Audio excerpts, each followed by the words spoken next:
Thank you. Thank you very much. And thank you, Matt, for that kind introduction. You know, isn't it a blessing that we can come together here in Orlando, where our tremendous governor has determined that nobody's livelihood can be deemed non-essential at the whims of the government. Isn't that wonderful? And I'm proud that my home state of Florida is leading the way on this issue and setting an example for the rest of the country in returning to normalcy. Today, we understand this virus far better than we did when it first came to our shores. And our task now is to make sure that the cure is not worse than the disease. You know, as conservatives, we must also grapple with the fact that the pandemic and subsequent lockdowns have laid bare some of the difficult realities of America's political position today. There was a time when Americans in both parties agreed on the goals of what we wanted to achieve. They just had different methods of getting there. Now it's a different situation. We have one group who believes in America, who believes in our Constitution, who believes in the American dream, and another group who thinks we're terrible and that we need to be fundamentally changed. And that's why it's very difficult for them to agree. We have to understand that. We have to understand those who are trying to change this place, America. Do you realize there's an American dream, but does anybody else have a dream? Is there a French dream? Is there a Canadian dream or a Nigerian dream? No, there's only an American dream. That means there's something very, very special about America. We need to remember that. It's worth fighting for. And it's true that we are choosing to address this virus issue in very different ways.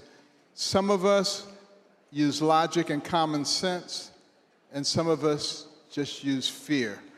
The left rejects the ideal most cogently put up by Thomas Sowell, that there are no solutions that are only trade-offs. Instead, the left has a religious belief that it can pursue safety at all costs without any negative consequences at all. And that's why they're so quick to insist that small businesses be closed all across the country, even though it's causing enormous damage to those people who've worked so hard. But the Amazons and the Walmarts and the big giants can stay open and they can thrive. Now, I don't have anything against the big giants, but I want everybody to thrive, the big and the small. Isn't that what America is about? But because the left believes differently, that's why churches are shuttered. But abortion mills and liquor stores stay open.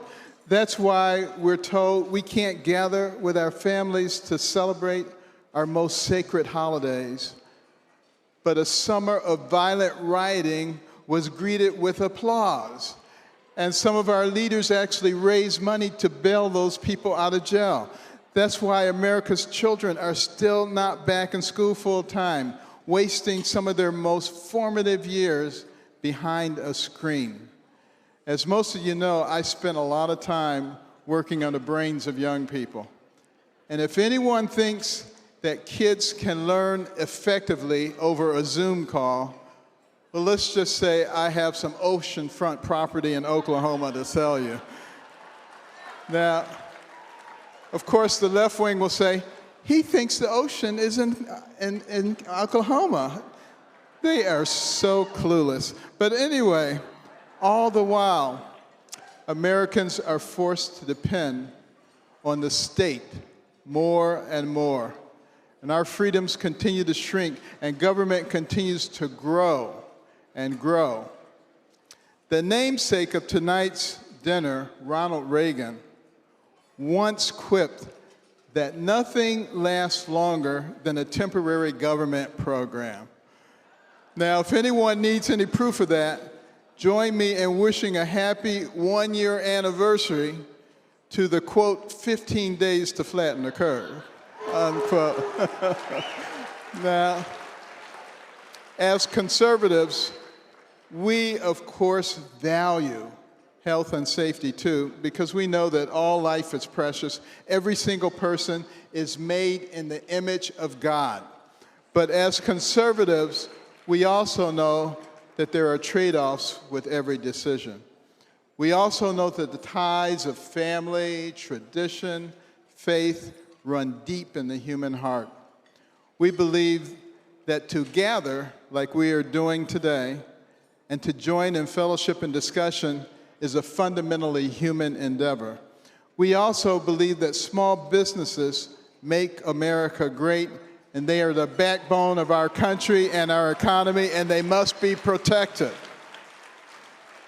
We believe in the dignity of hard work, that Americans have a fundamental right to work for their living, to labor for their bread, to provide for their families, without being forced to rely on government assistance. And we believe in the good book's maxim, if you don't work, you don't eat. Now, some people say, well, that's being cruel, that's being hard. I'll tell you what's being cruel and hard. It's patting people on the head and saying, there, you poor little thing, I'm gonna take care of you. That paternalistic attitude keeps people mired in dependency. And real compassion is to give people an avenue to escape poverty and dependence. And that's what we believe in as conservatives. Now, cutting out these realities of human life takes a terrible toll on the health of a nation. We know the risk of this virus, we know the costs, but we also know what's at stake, what we as a country have to lose. And as I join you here tonight, I'm reminded of another Ronald Reagan quote we've all heard before. Freedom is never more than one generation away from extinction. We don't pass it to our children in the bloodstream. It must be fought for and protected and handed on for them to do the same. That's what we're doing here, and I'd like to extend my gratitude to the Schlapp family, the American Conservative Union, all those who invited me here so we can do just that, fight to secure the blessings of liberty to ourselves and our posterity. And you know, I've mentioned Ronald Reagan a couple of times. Ronald Reagan was very important to me because when he was elected president, I was a Democrat. I was a raving Democrat, in fact. But then I did something that Democrats aren't supposed to do. I listened to a Republican. I listened to Ronald Reagan, and I said, he sounds just like my mother. The very same wisdom, the very same advice. But you know, we have to join in that fight. And just a month ago, we launched a new think tank and a do tank called the American Cornerstone Institute. We get our namesake from the four cornerstones of American life, which are faith and liberty, community, and life. These are the cornerstones of the greatest experiment in self-government that the world has ever seen. They are the cornerstones of the American dream. Unfortunately, all four of these cornerstones are under attack in the name of progress. If the attackers succeed, our people run the risk of forgetting our roots, the very source of what made us the greatest nation on the planet. But drawing on our faith, we believe that the stone that the builders have rejected can become the cornerstone once again. Our mission is simple. It's restoring these four cornerstones to American life. We will work to promote and preserve individual religious liberty, help our nation's most vulnerable find new hope, decrease the federal government's role in society, and improve efficiency best to serve all of our nation's citizens. Now, the first of these cornerstones, faith, is perhaps the most significant because it lays the groundwork for all the others. In fact, faith has been a cornerstone of America since her inception, and indeed even before she was a unified country.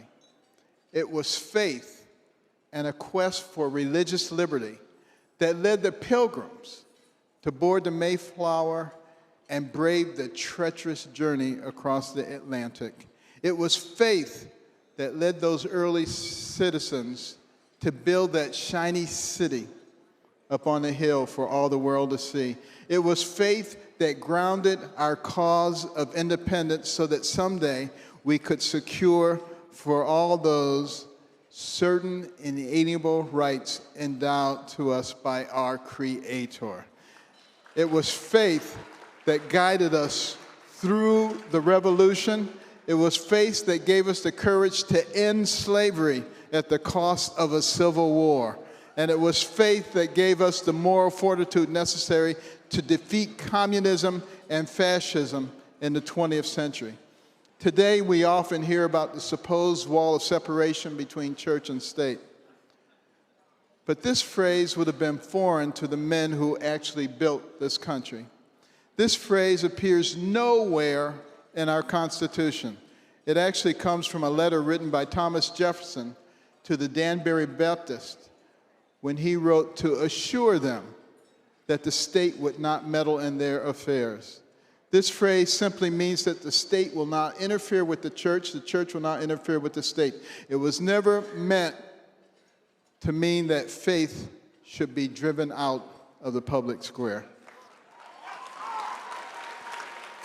In fact, our modern usage of the phrase separation of church and state would have confused the very man who authored it. Jefferson enshrined in the Declaration of Independence that our inalienable rights come from God. And in his notes on the state of Virginia, he wrote that the God who gave us life gave us liberty. And can the liberties of a nation be thought secure when we have removed their only firm basis, a conviction in the minds of the people that these liberties are a gift from God? This is something our founding fathers understood well. Without faith in God, our liberties can never be secure. Our founders knew that all of our country's claims about justice, human rights, equality, and liberty stem from the laws of nature and of nature's God. Which brings us to our next cornerstone of American greatness, and that is liberty. As Abraham Lincoln rightly noted, our nation was conceived in liberty on that hot day in July 1776, and every day since, Americans have cherished the liberty given to them by God. We have fought wars, both foreign and domestic, in order to retain it. Liberty, as Reagan said, does not defend itself, and our forefathers have made great sacrifices and paid heavy costs in its defense. And liberty and faith are closely linked. As Reagan noted, freedom prospers when religion is vibrant and the rule of law under God is acknowledged. With that in mind, American Cornerstone understands that as Americans, we are a free people with a noble inheritance. We have a right to live according to our faith and the dictates of our conscience, and all power that the government has comes from we, the people. The government works for us. We don't work for them. And we must fight. We must fight against government encroachment on that liberty. As Reagan recognized, when government expands, our liberties contract. Individuals and groups always work better when they are free to pursue their own interests, and we will always oppose the modern-day forces that seek to infringe on our God-given rights of life, liberty, and the pursuit of happiness. The third cornerstone of American exceptionalism is community. You'll notice the word itself sounds like a combination of two other words we commonly use, common and unity, meaning that we as Americans are unified by the things we have in common.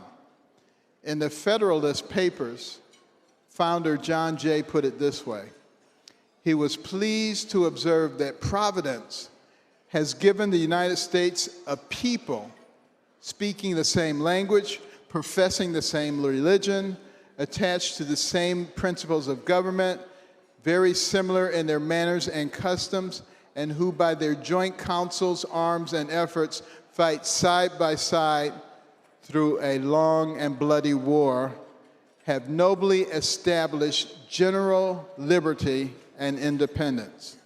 Notice what Jay mentions here. He says that our shared history, values, faith, culture, and principles are the source of our unity and therefore our strength. It's no coincidence that every single one of these things is under attack in America today. Before our very eyes, our national story is being rewritten, denigrated as irredeemably flawed. Every sin from our past is highlighted. Every triumph is buried. This revisionism amounts to nothing more than a coordinated attack on our heroes, our history, and our very inheritance. A united populace is difficult to oppress. A divided one, when absent of faith, is ripe for tyranny. Erasing the things we have in common from our history to our culture to our faith, the erasers create a blank slate for themselves to begin anew, and the foundations of our sense of community are shaken. Just bear in mind, our history is what gives us our identity, and our identity is that thing on which our beliefs are based. We must keep that always in mind. This sense of community, as we understand it, is cultivated through what Alexis de Tocqueville called mediating institutions, or organizations that stand in the middle of the people and the government. At the American Cornerstone Institute, we are committed to the work of rebuilding these institutions and restoring our sense of community. To do so, we realize that we must return to what we have in common, our shared values. We turn to the wisdom of the past to guide us in the present, and we continually draw upon the great figures of our history to elevate our minds, ennoble our souls, and inspire our deeds. You know, they want to tear down those great figures. They say we have no great figures. Washington and Lincoln and even Martin Luther King, everybody, they want to tear them down. Who are they going to replace them with? Who is perfect? Only Jesus was perfect. Are they going to name everything after him? That'd be fine with me. But think about it. It's so silly. But Americans seem to have forgotten that there is much more that brings us together than tears us apart. And we will work to bring everyone, regardless of their beliefs, together to find common sense solutions to the problems we face as a nation. And our final cornerstone is life. As conservatives, we know that all life is sacred because we are all made by the same hand of our Creator in His own image and likeness. That means that we believe all life is precious, from the unborn child inside the mother's womb to the homeless individual struggling with addiction on the street. But we also mean life in a more comprehensive sense. At the American Cornerstone Institute, we will always advocate for the policies that uplift each and every individual to a full life of dignity as God intended. This means that we will advocate for policies that promote self-sufficiency over government dependence. And we reject any policy that keeps people mired in vicious cycles of poverty that have plagued our nation ever since the Great Society in the 1960s. Because we believe that every life matters, the American Cornerstone Institute will always advocate for life and solutions to help everyone reach a place of dignity. As a child of God, from the moment of conception all the way till natural death. With these 4 tenets as our guiding principles, the American Cornerstone Institute will champion conservative solutions to the real problems that our nation faces. Through faith, wisdom, and compassion, we will never be afraid to challenge groupthink on key public policy issues. We will never, never back down in the face of lies and smears. With independent research, grassroots outreach, and collaboration with states and local entities, faith-based organizations, and private organizations, American Cornerstone will work to heal the divisiveness that plagues our nation's politics. Now, of course, we realize this is not going to be easy, but we welcome this mission with open arms. Our divisions run deep, but this is a mission that we must embark upon. We firmly believe that what we have in common as America still far outweighs our differences. We believe that through reason and dialogue, cooler heads will prevail.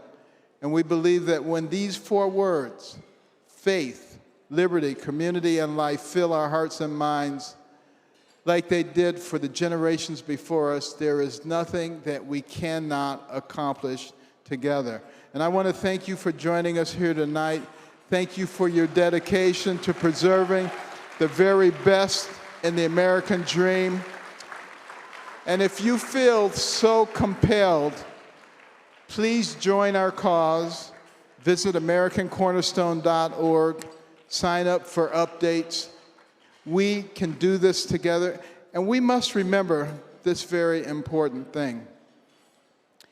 Several decades ago, Nikita Khrushchev said that, speaking of America, your grandchildren's children will live under communism and we will never have to fire a shot. What was he talking about? He knew that all they had to do is gain control of our educational system so they could indoctrinate the kids, gain control of the media so you can indoctrinate the adults, gain control of health care, the most important thing people have, get rid of God and replace him with government dependence, raise the national debt to astronomical levels so you could justify excessive taxation so that you could redistribute the wealth. Does it seem like all of those things are happening right now? We, the people, are the only ones who can stop it. Not the politicians, the people. They derive their power from us. We must hold their feet to the fire. We must not let the freedom and liberty of America escape. We cannot quietly sit in the corner and hope that no one calls us a name. It's time for us once again to manifest courage and godly principles of loving your fellow man, not socialist principles of canceling your fellow man. We are the ones who can do this, and we make the choice of what kind of nation we want to have. And in the past, in the present, and in the future, let us make that choice to be one nation under God, indivisible, with liberty and justice for all. Thank you very much.